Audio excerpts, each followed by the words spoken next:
Neuroeducación de Francisco Mora, capítulo 10, Guardando lo aprendido, memoria. Memoria es el proceso por el que retenemos lo aprendido a lo largo del tiempo. En el ser humano, la memoria, además de ser base de la supervivencia, como en todo ser vivo, es el vehículo por el que se transmiten los conocimientos y se crea cultura.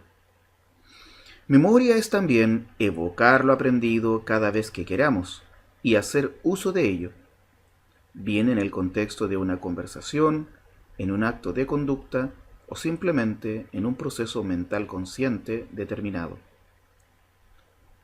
Pero la memoria no es un evento cerebral único, que está detrás de todo aquello que se aprende, sino que, del mismo modo que ocurre con el aprendizaje, hay varios sistemas o tipos de memoria.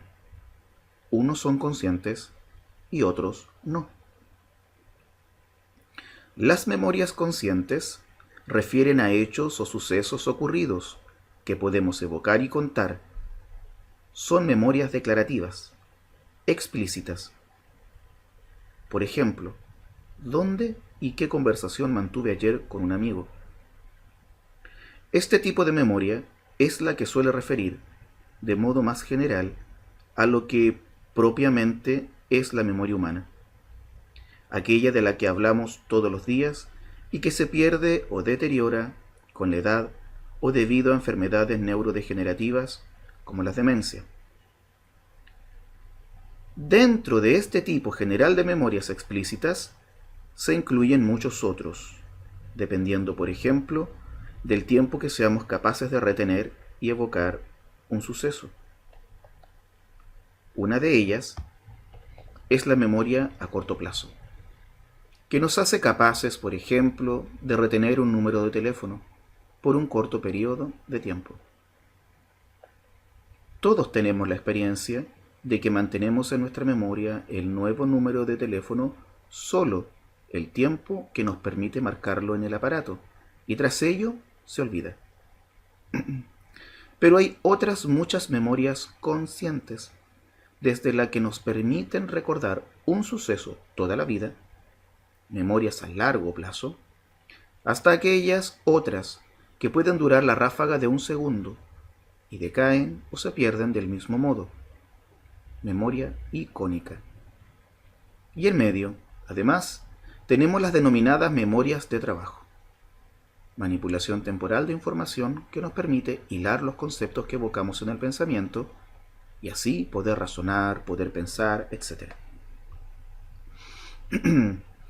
Por otro lado, tenemos las memorias inconscientes, que son diferentes a las que acabamos de describir.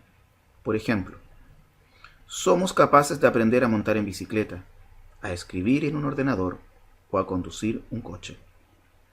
Ese aprendizaje es guardado en la memoria en nuestro cerebro de una manera clara y solo se evoca cada vez que queremos montar de nuevo en bicicleta o golpeamos las teclas del ordenador. Es decir, son memorias que no son expresadas de modo verbal consciente. La evocación de este tipo de memoria se realiza a través de un acto de conducta, un acto motor. Lo mismo que el otro tipo de memoria, la explícita, se manifestaba relatando un suceso con palabras, este en cambio se evoca sin palabras, simplemente mostrando que montamos en una bicicleta. Son las memorias no declarativas o implícitas, con las que guardamos infinitas cosas cotidianas de todos los días, desde hacer salsa de tomate a batir huevos en la cocina, hasta la rapidez con la que ejecutamos la lectura de un libro. Pero hay además muchos otros tipos de memoria. Por ejemplo, existe un tipo de aprendizaje y memoria que permite asociar sucesos de los que no somos conscientes, pero que nuestro cerebro aprende y memoriza y que facilitan nuestra relación con el mundo. Sirva el siguiente ejemplo. Observemos a un perro hambriento cuando se le presenta un plato de comida y veremos que el perro saliva. Ahora en un experimento diferente y delante del mismo perro hambriento, en lugar de presentarle la comida, hacemos sonar una campanilla o un timbre.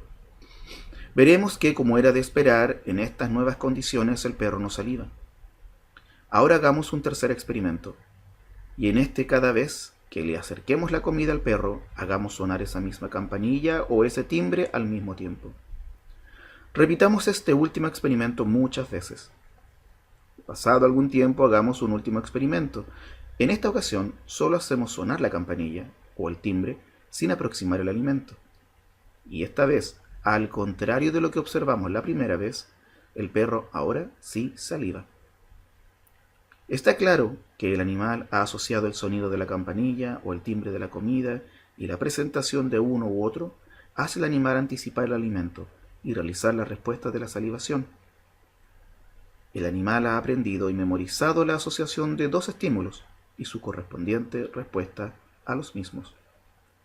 De nuevo, esto es un tipo de memoria no declarativa, que en el ser humano ocurre del mismo modo y que no es expresable con palabras.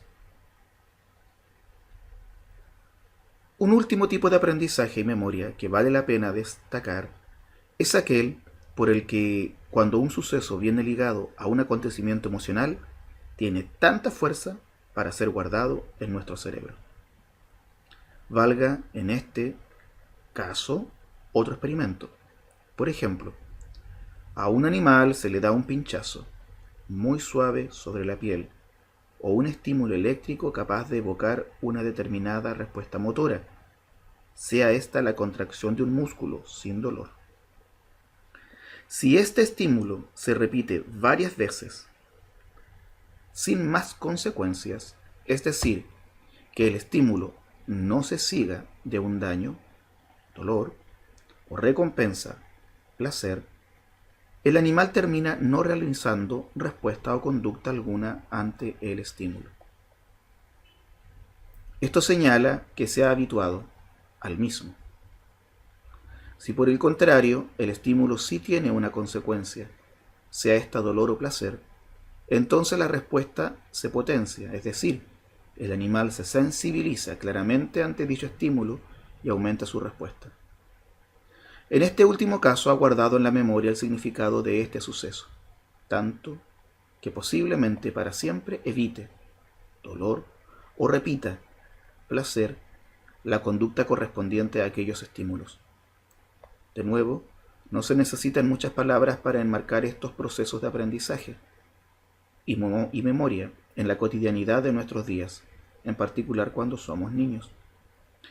En las memorias de tipo explícito, consciente, desempeña un papel fundamental el hipocampo, así como otras estructuras adyacentes, como las cortezas entorrinal, periminal y parahipocampal, y la propia amígdala. Todas ellas constituyen lo que se conoce como el sistema de memoria del lóbulo temporal medial, SMLT. Sin embargo, el hipocampo, aun cuando esencial para formar memorias, no es el dispositivo definitivo de estas, sino que lo es la corteza cerebral. De hecho, el hipocampo solo es un depósito temporal de estas memorias, algunos años, que después pasan a ser guardadas, de modo más permanente, en la corteza cerebral.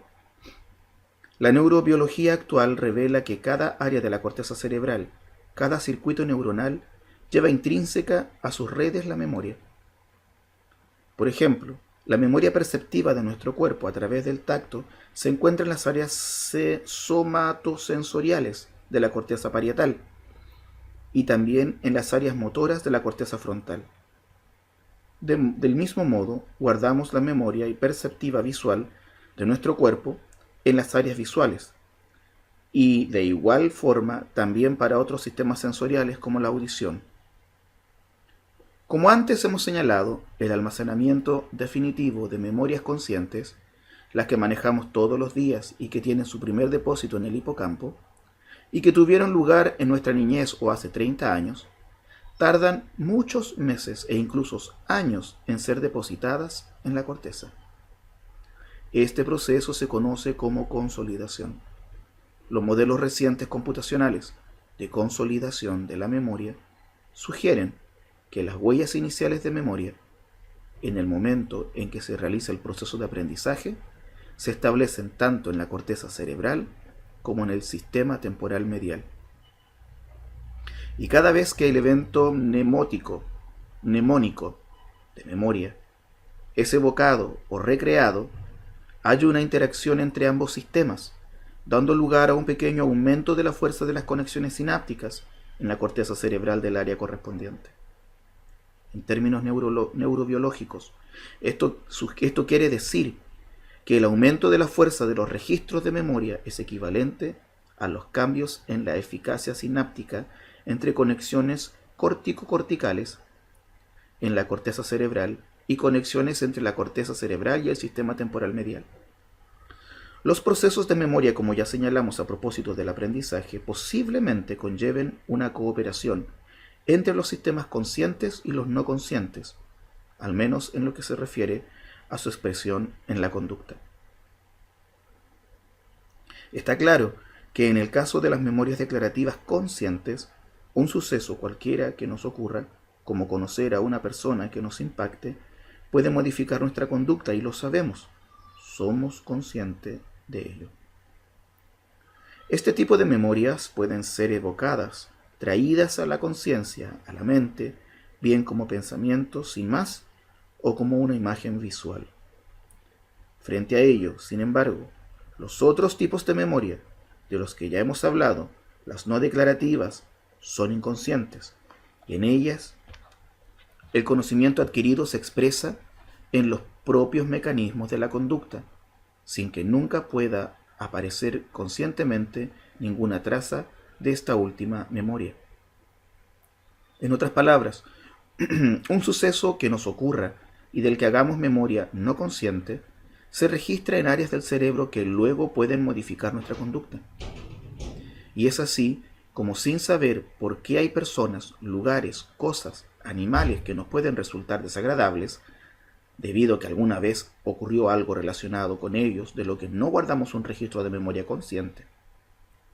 Un ejemplo de este proceso fue expuesto en el capítulo anterior sobre aprendizaje. Todo lo que acabamos de señalar tiene especial relevancia.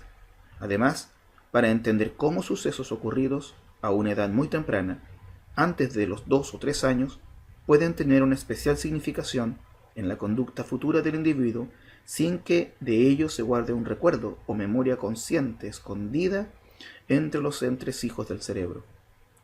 Y es que las áreas del cerebro que registran todo acontecimiento consciente no se desarrollan de modo completo hasta casi los 2 años de edad. Esto último justifica que nadie guarde recuerdo de lo sucedido en su vida antes de esa edad. Sin embargo, nuestro cerebro sí registra esos acontecimientos en forma de memoria inconsciente y del mismo modo puede expresarlo, por ejemplo, en forma de fobias. Memoria significa cambios en la unión o conexión entre neuronas. Esa parte de contacto que se llama sinapsis.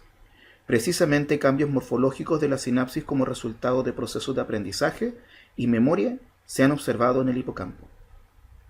En términos neurobiológicos se expresan en una sinapsis que se usa repetidamente. Se repite lo aprendido. Se hace más eficaz, es decir, el umbral de estimulación para que la señal se transmita de una neurona a otra se hace menor y necesita de estímulos cada vez menores para alcanzar una determinada respuesta. La neurona, a través de los cambios sinápticos, recuerda lo sucedido. Y esto es probablemente la memoria, es decir, un cambio físico entre neuronas que puede ser permanente y que puede ser activado, evocado y por tanto rememorado. Hoy sabemos además que estos cambios ocurren a nivel de la microestructura neuronal, de modo que la actividad sináptica da lugar a su crecimiento por sus efectos sobre la síntesis de ARN, por tanto, sobre las proteínas y otras macromoléculas. En efecto, no solo las sinapsis cambian su morfología como consecuencia de los procesos de aprendizaje y memoria, sino también los mecanismos genéticos que dan lugar a tales cambios, bioquímicos, morfológicos y anatómicos y funcionales. Un fenómeno neuronal encontrado en el hipocampo que se ha denominado potenciación a largo plazo y del que se conocen los mecanismos genéticos y moleculares, se ha postulado como evidencia de que las neuronas pueden recordar los estímulos que reciben. La más simple interpretación de todo lo que acabamos de señalar es que la formación de la memoria ocurre debido a que un conjunto de sinapsis en un determinado circuito neuronal responde a una experiencia o aprendizaje relevante con una cascada de sucesos moleculares que, comenzando con cambios sinápticos transitorios, culmina en la síntesis de novo de macromoléculas, que insertadas en los terminales sinápticos cambian el número y la fuerza de esta sinapsis, variando sus propiedades de señalización y formando con ellos representaciones de la experiencia. Pues bien, todos estos conocimientos deberían llevarnos eventualmente a encontrar métodos capaces de hacer más efectivos los procesos de memoria en el niño. Y de ello, aun cuando no vinculado directamente con lo descrito sobre las bases moleculares de la memoria, se está haciendo eco la psicología cognitiva, que trabaja en crear diseños de ambientes que faciliten y potencien la memoria, en el contexto del colegio en particular. Y es que es en el colegio y en la interacción social con los otros niños donde se ejercitan las capacidades cognitivas requeridas para el aprendizaje de nuevas asociaciones, interacción de redes neuronales, que maduran y se desarrollan luego a lo largo de toda la vida de las personas. Parece evidente que la grabación, retención y recuperación y evocación de sucesos y hechos a edades tempranas conforman las bases y facilita después la adquisición de nuevas habilidades y nuevos conocimientos. De ahí lo importante de diseños experimentales que permitan conocer los mecanismos y las posibilidades de modificar y cambiar lo que se aprende y memoriza temprano y proveer con ello nuevas ideas relevantes para la educación. Diseños que deberían ser diferentes para el estudio de las distintas etapas del arco vital humano.